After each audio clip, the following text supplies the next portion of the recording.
Welcome to the Gentle Art Lifestyle Freestyle Talk. It's like a podcast here on our Patreon. What up, Nick? What up, Josh?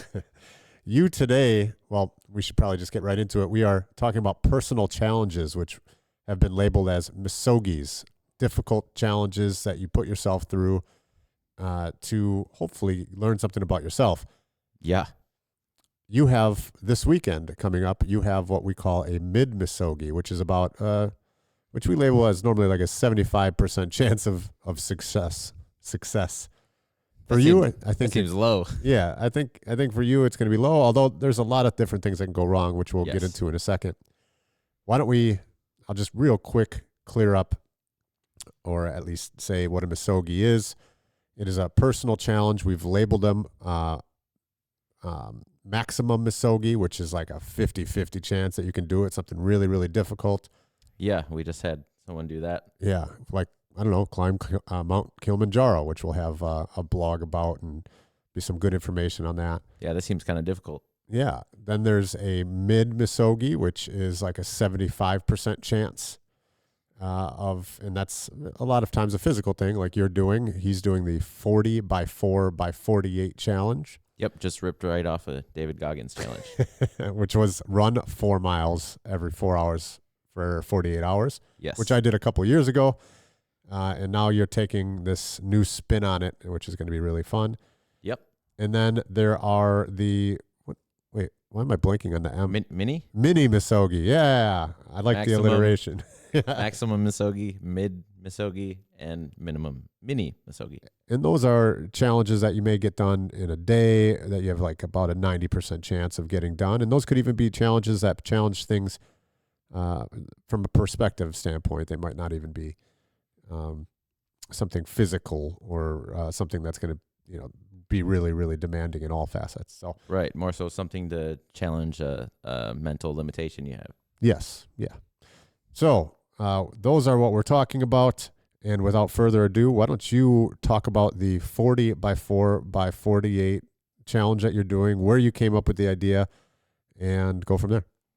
Yeah, so the 40 by 4 by 48 challenge is a spin off the David Goggins challenge, where he would run 4 miles every 4 hours for 48 hours. So that ends up being 12 legs of 4-mile runs within 2 days. So 48 miles run completely in 48 hours. That's right. Yeah. And I hate running, but I loved the thought of that challenge. And you did it a couple of years ago. I helped you with one of those legs. That's the last time I ran, by the way. Awesome. And yeah, I thought that it was really cool that you went through that challenge. And I've been looking for other ways to challenge myself recently. And you were throwing around the ideas of misogis in general, and we were kind of chatting about it. And I figured that, first off, this kills 2 birds with 1 stone. Might spark some other people to push themselves to do things. B, challenge myself particularly. I've found I really love competition as a regular challenge in jiu-jitsu, and I've found that it's been difficult in my area to find like steady competition at my weight at the brown belt level. So I think that this is a great way for me to just push myself in certain ways and hold myself towards some sort of event that will help me push my limits, I guess. You know what I just thought of? If people are listening to this and have no idea what rolling is or grappling, we should probably say what that is. That's true. We're doing 40 minutes of jiu-jitsu live sparring with, it's not a bunch of random people. It's a bunch of my friends in the area that are coming in. A random smattering of them, yeah. Right. Men, women, all grapplers that want to spend time with me on the mats for over the next 2 days.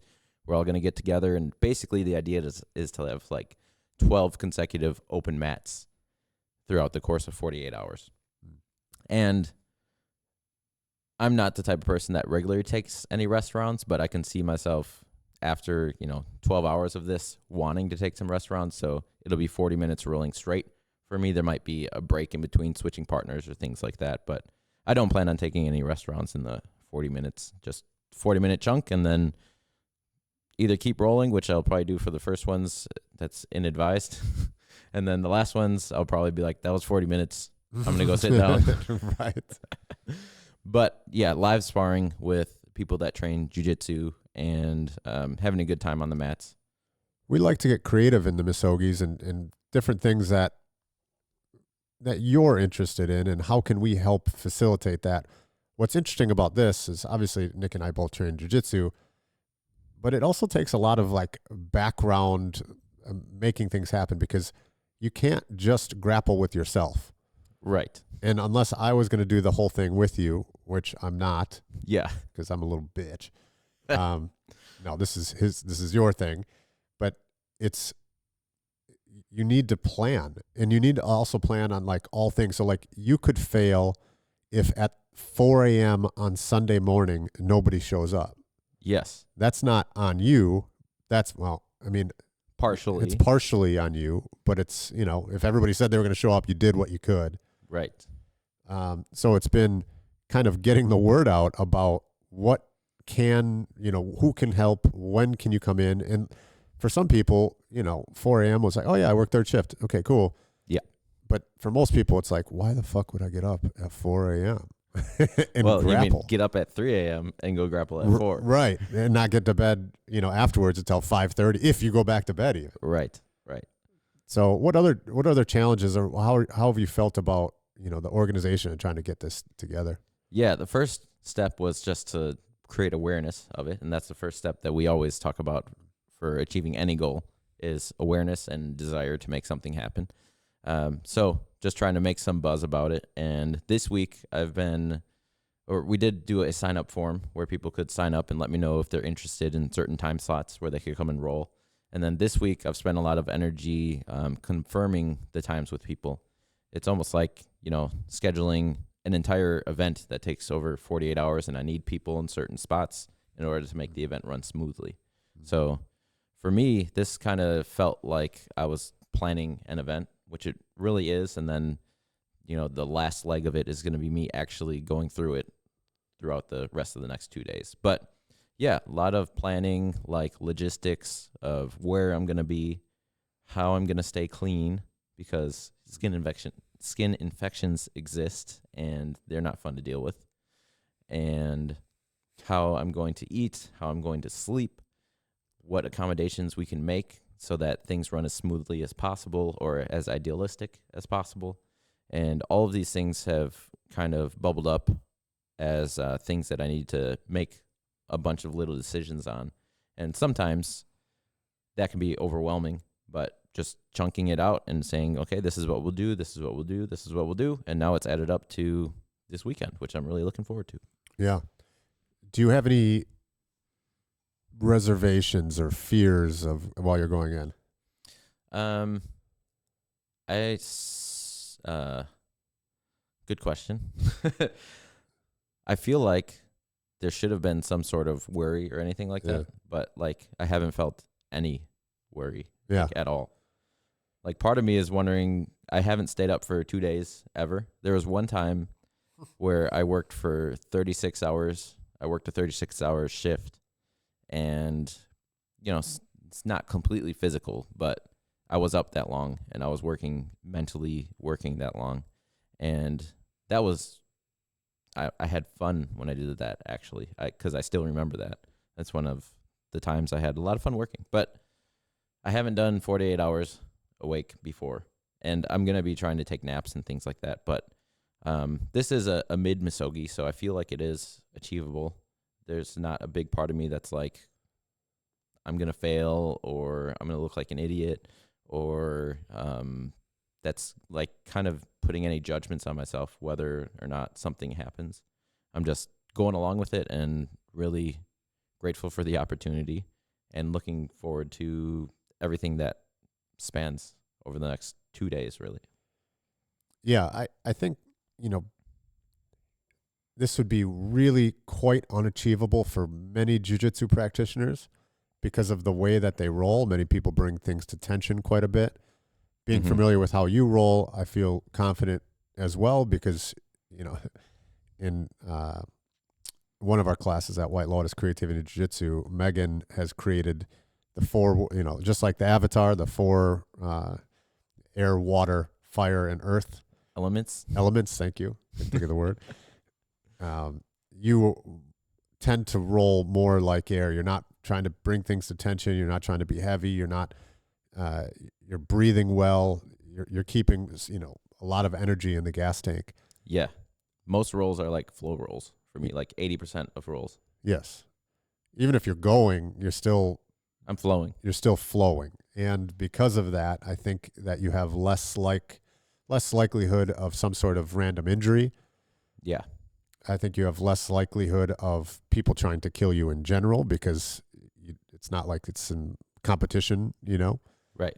And they know what I'm signing myself up for. Yeah. I feel like all the people that I've signed up for, I haven't looked at a name and been like, oh no, it's my enemy that has come sign up to roll with me. Yeah.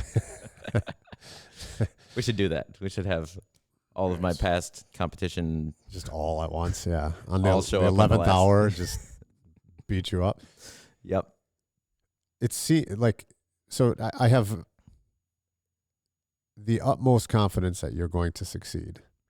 But for people that are listening, just to run through some things that could happen, right? We talked about somebody not because on a couple of them, it's hard to get people at certain times because you're talking about 12 a.m., 4 a.m., 8 a.m., the times that people aren't even up, right?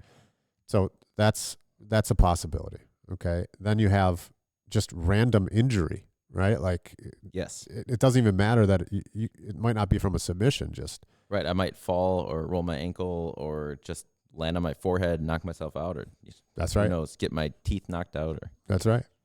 Then there's the sleep deprivation. So what for me, that was probably the hardest, is you really only get 2 hours sleep and then you're waking up and doing it again. How your body reacts to that is quite interesting. I remember, I think it was the 6th, 7th, or 8th leg, somewhere in there. I was like, I don't know. My knee I didn't think I could do it. And then I got up and, moved a little bit, and then my body's like, okay, I guess we're doing this again. And I got through it. So let's say, Yeah. I remember the crazy part of that challenge for you, not to cut you off, but you were almost unable to walk. Yeah. And then you ran through like the last couple of legs or hobbled through it.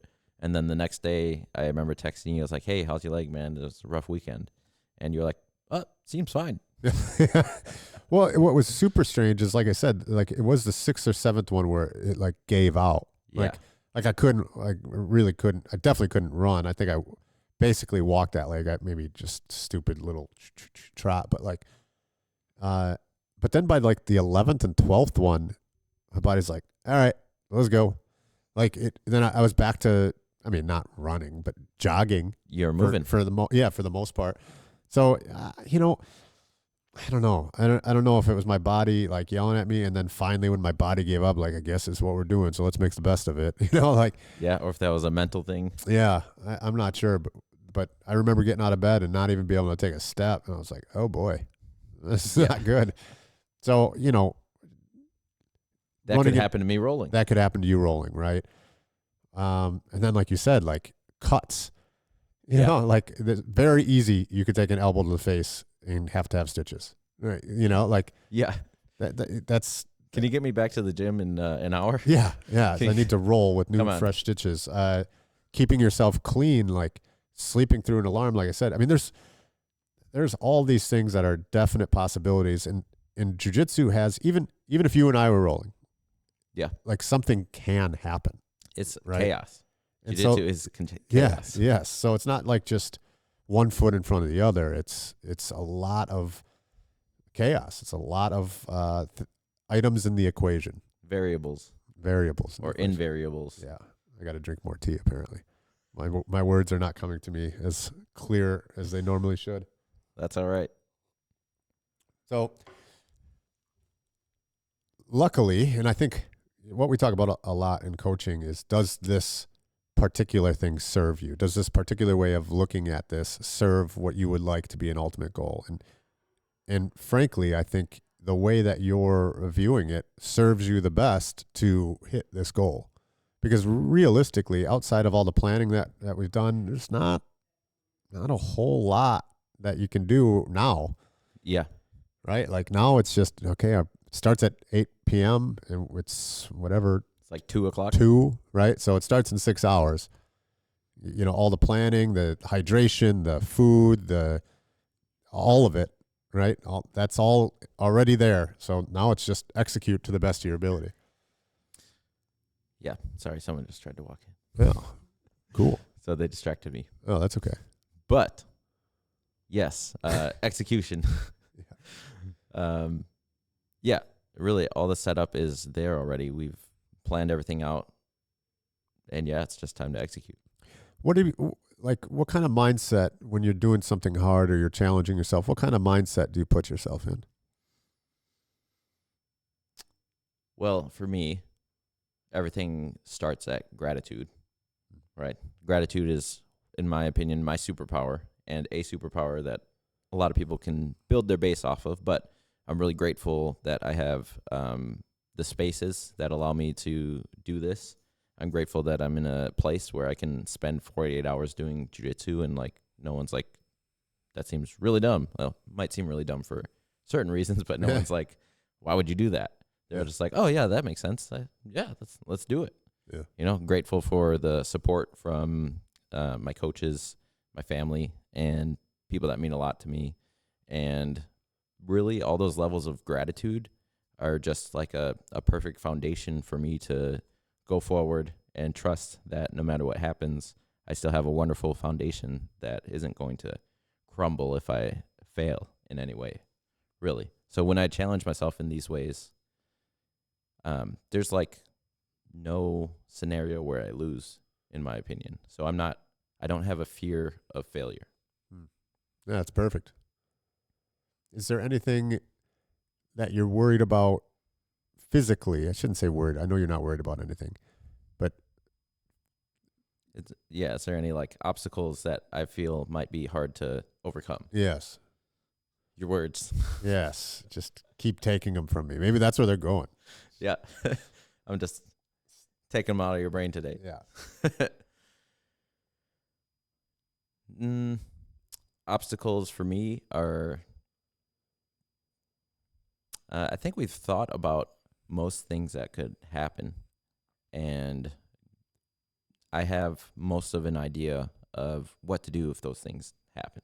So like if nobody does show up at a certain point, I will like do like animal flow rolling or like roll with an exercise ball or like do burpees for 40 minutes. I hope I don't do that. Or just call me. If I'm in town, I can just come. Yeah, exactly. It doesn't have to happen it has to happen that 4-hour period. It would just suck. Yeah. Yeah. Yeah, it would just suck. But yeah, I think that's like the biggest obstacle.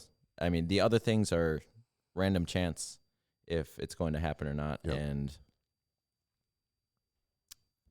we prepare the best we can. And no matter what happens, we'll figure it out. I have faith. For me, whenever I do take on challenges like this,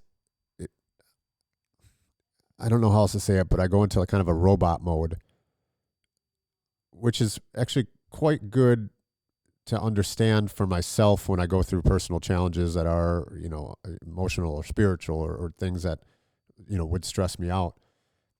Because I know that I'm going to get through whatever it is, whatever the challenge is. Like, right. I know that I'm going to get through it. So focusing on the pain in the immediate sense doesn't serve me. No. Yeah, it's like I'm not going to die. Yeah. And if I do, fuck, all right. Yeah, here we are. Yeah, like this is what I would want to be doing. Yes. I don't want anything left in the gas tank. So it's just that, okay, we're here, we're just going to get through it. And I kind of I zoom out personally.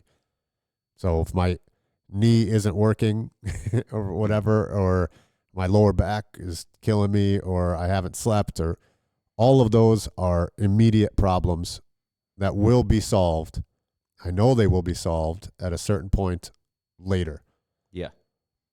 So why worry about it? And it's just practice over and over and over, quieting the pain, quieting the challenge, quieting everything that's going on in my head, and just taking action. Yeah, it's almost like when we meditate, we're focusing on what's important to us at that time, which is your mantra or your breath or whatever you're trying to work through in your meditation, and all those other thoughts that come through. It's up to us if we want to give them attention or not, or give them life. Right. And we can, at a certain level, control whether or not we're going to give any life to those thoughts or feelings.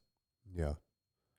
What other challenges have you done, or anything that stands out?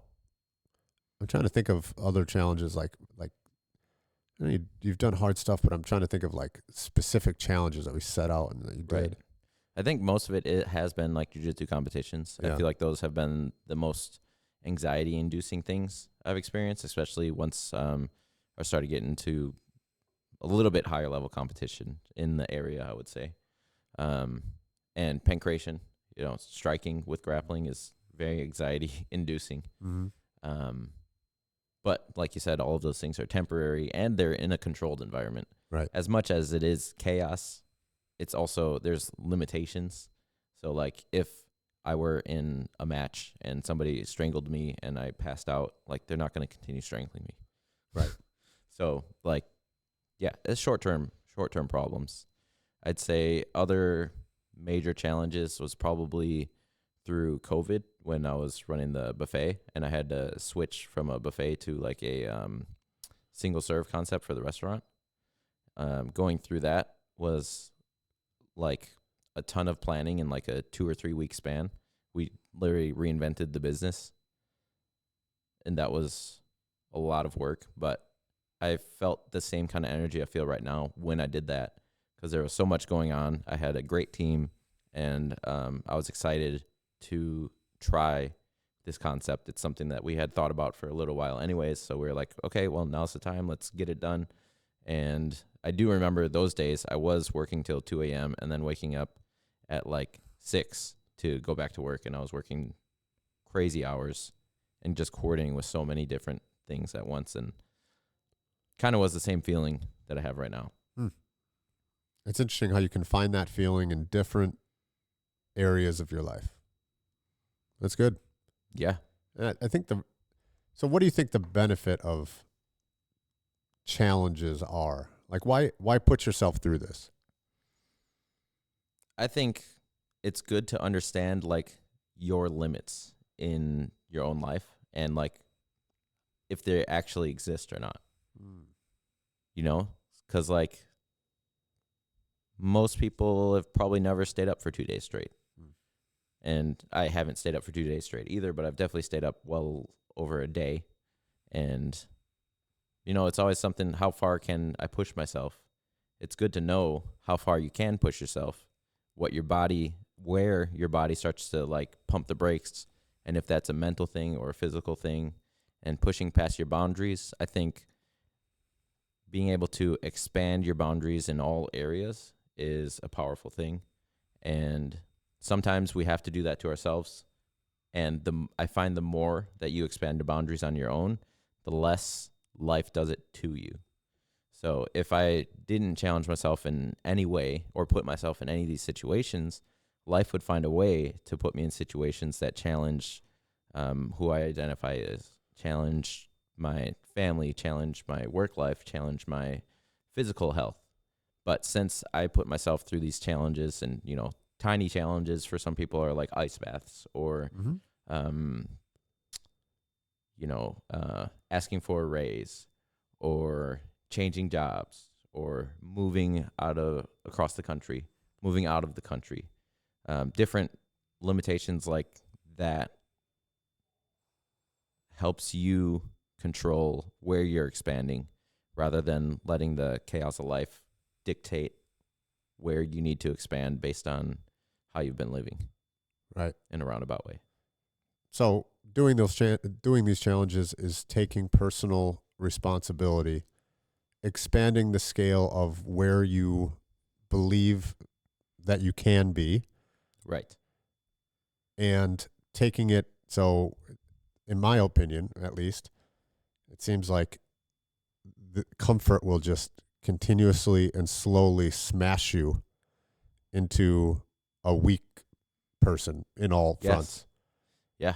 And if you're trying to stop that comfort smash, either the universe is going to do it for you if that's what you want, right. or you're going to do it yourself, and might as well do it yourself on your own terms. Yes. And keep building that scale outwards and what you're possible of. Yeah, I totally believe that for sure, because I say it often to clients, like, if you don't pick the hard things that you want to do, life will pick it for you. Yes, that's a great point. Some of the some examples of challenges that I've done that were, at the time I guess people thought were weird, but were challenges of like I walked for water for 10 days. There's a well that's 2.6 miles one way from here, 2.4 or 2.6, whatever. Close enough. And all the water that I used in that 10-day period, I walked for, because I felt like, when is the last time that I thought about water and how grateful I am that we have running water? Yeah. And as a jiu-jitsu practitioner, especially, somebody's got to shower every day, and somebody's got has to wash gis. Yes. Water's amazing. Because I would wash my gis in the tub using like water that I tried to bank up, yeah. and like had some water, and then like stomping it out, trying to it was ridiculous. I don't know how clean those gis got, but they had to be better done. than nothing. Yeah, better than nothing. Yeah. And everything that you drink, and just everything, and it's such an eye-opening thing, and it really helps with that gratefulness. Yeah. I should put all those blogs up. I don't have them on Gentle Art Lifestyle. Maybe I'll put them up on the Patreon too, because I think I'm going to add some blogs. Yeah. I remember the 24 Hours in Darkness. 24 Hours in Darkness was ridiculous. Just locked myself in a bathroom and had the jail warden, Megan, deliver me food. And that was interesting and a little bit frustrating. Once I got used to not being phone, not having light, it was all okay. But all these cool ideas would come to me. And I did bring myself a pen and paper, but like writing in the dark is absurd. Yeah. Like it's, I can just imagine that. Yeah. So like, it's just weird chicken scratch, which is fine. I actually got some out of it. I should try to find that notebook again. Mm-hmm. But I was fearful of being locked in that place. And hindsight, that wasn't too bad. I was able to find like peace and breathing, did a lot of meditation. Yeah. There's really nothing else to do. Right. Could have taken a bunch of showers, I guess. But that was my bed. Oh, yeah. The tub, Yeah, so I'd had to wait. Yeah. Anywho, yeah, that was interesting. 48 hours homeless. That was incredibly hard. I don't know where that would line up, because I think it's a high probability of success, but the degree of difficulty was exceeding. Yeah, it was probably harder than you thought it would be. Oh God, it wasn't even in the ballpark of what I thought it would be. I thought it'd be a walk in the park. Is that fast? Well, you probably did walk in a park. Yeah, that's a good point. I fast, right? Like you could put those as fast as mini Misogis. Right. But I was like, even if I get no money, because the plan was to beg for money, even if I get no money, even if I don't eat a thing, I'm going to be fine, right? I've done this.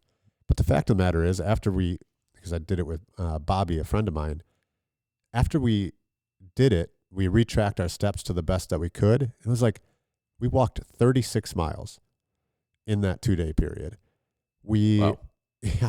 We didn't sleep much. We had to break into some places to try to get out of the wind. And it wasn't like places like, not where people would live. It just kind of like behind boards and like, and like a shipping container kind of thing, And it was just freezing cold that weekend.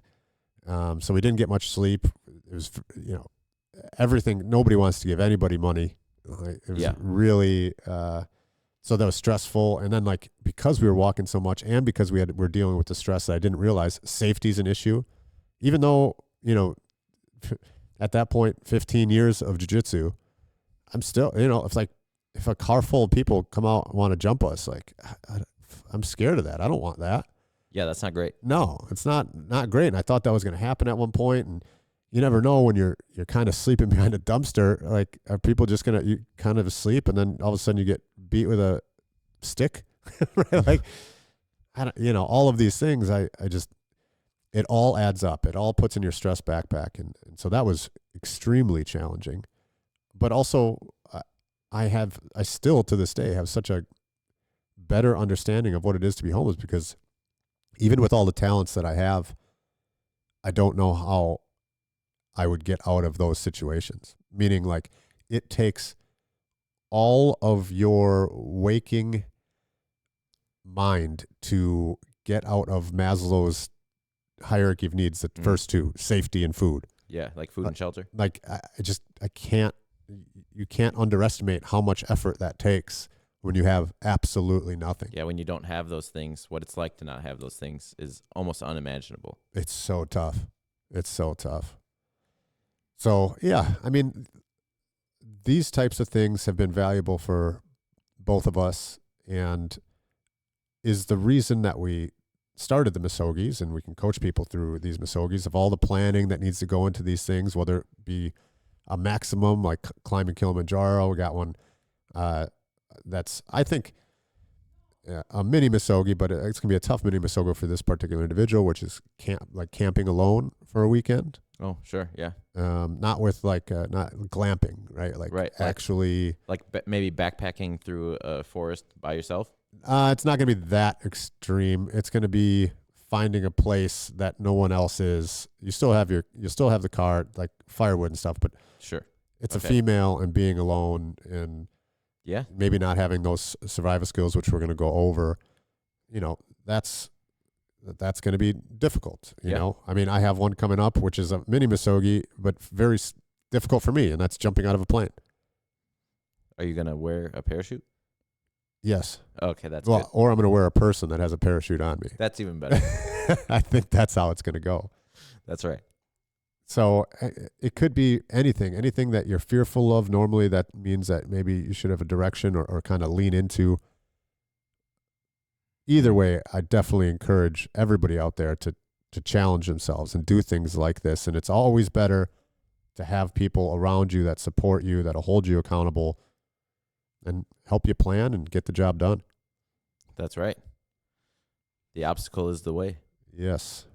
Well, it looks like time-wise, we're probably right where we want to be. Any final words before in 6 hours, you start this mid-Misogi? Nope. I'm excited. That's it. I'm excited. I'm always excited, though, so. If you, we are going to put it on our Patreon live. So if you happen to, we're going to try to get this episode up right away.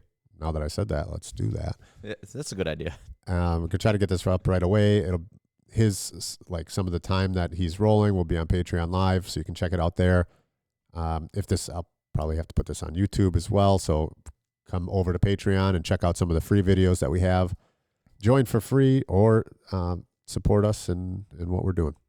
That would be wonderful. Cool. Good luck, Nick. All right, thanks.